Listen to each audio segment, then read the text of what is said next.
po. Luy-ang dilaw, luy-a.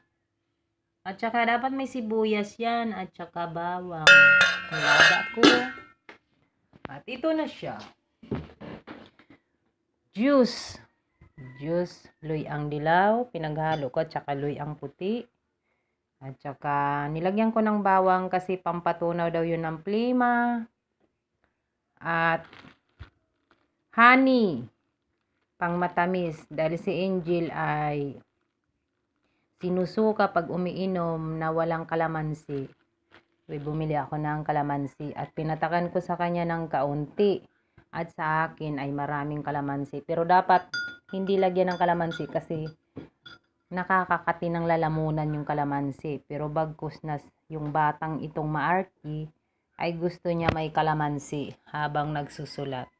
Ginagawa ko lang ito pagkatapos kumain ng tanghalian. Kasi yun ang Kasi ang dami niyang gamot As in, gamot niya. Na naman. Napakamahal niyan. Lahat ng gamot niyan, lahat kasama check-up 3-5.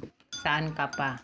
Pero nagtsatsaga ako doon kasi lahat ng gamot doon sa clinic na yon, Dr. Celis, ay mabisa. At pinag-uusapan ng buong pasyente niya na mabisa talaga, may na-stroke doon.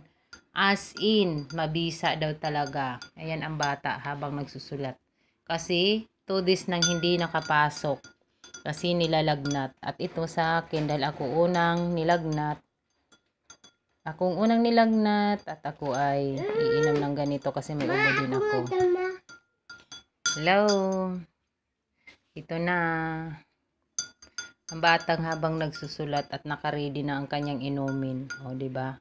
Dalawa lang, kaunti lang. Ewan ko kung anong lasa nito sa kanya.